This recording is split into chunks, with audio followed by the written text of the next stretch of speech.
कोठे के ऊपर कोठारिया त चौमुख दीप जरे हो। कोठे के ऊपर कोठारिया त चौमुख दीप जरे हो। सखिया ओही पे होखेला हवनिया त सब मिली मंगल गावा हो। सखिया ओही पे होवेला हवनिया त सब मिली मंगल गावा हो। ओही रे हवनिया में गणपति शुभ लाभ के संग आवे हो। ओही रे हवनिया में गणपति शुभ लाभ के संग आवे हो। सखिया मिली जुली गावन मंगल हो खेला हमनिया हो। सखिया संगवा में रिद्धि सिद्धि रनिया त सब मिली मंगल गावा हो। सखिया संगवा में रिद्धि सिद्धि रनिया त सब मिली मंगल गावा हो। ओही रे हवनिया में ब्रह्मा जी वेद पढ़त आवे हो।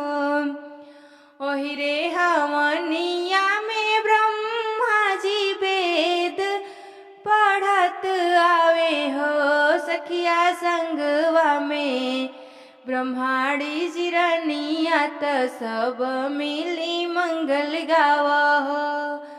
सखिया संगवा में ब्रह्माणी जी रनिया त सब मिली मंगल गावा हो।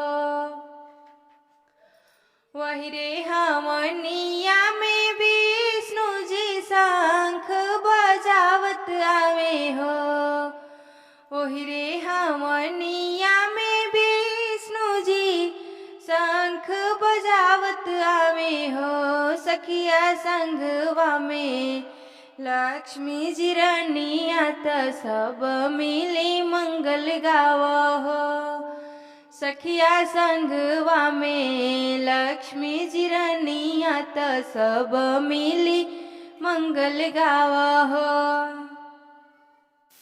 कोठे के ऊपर कोठारिया त चौमुख दीप जले हो। कोठे के ऊपर कोठारिया त चौमुख दीप जरे हो। सखिया ओही में होखेला हमनिया त सब मिली मंगल गावा हो। सखिया ओही में होखेला हवनिया त सब मिली मंगल गावा हो।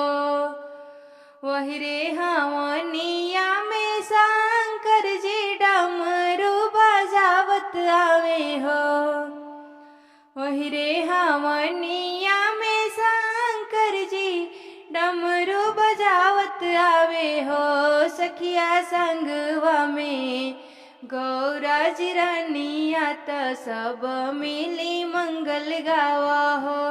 सखिया संगवा में गौरा जी रनिया त सब मिली मंगल गावा हो।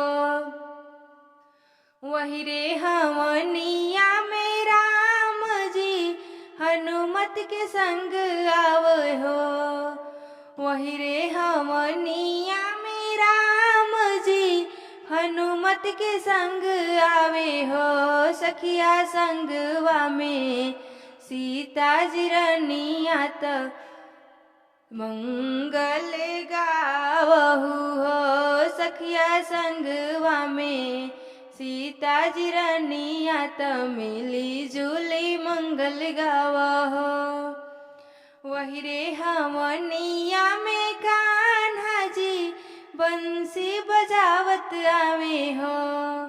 वही रे हवनिया में कान्हा जी बंसी बजावत आवे हो। सखिया संगवा में राधा जी रनिया त सब मिली मंगल गावा हो।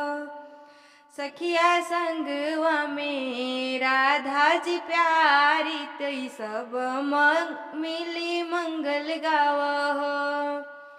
कोठा के ऊपर कोठरिया त चौमुख दीप जले हो।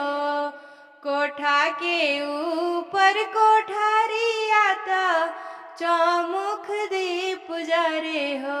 सखिया सखिया ओही में होखेला हवनिया त सब मिली मंगल गावहो। सखिया ओही में होखेला हवनिया त सब मिली मंगल गावहो।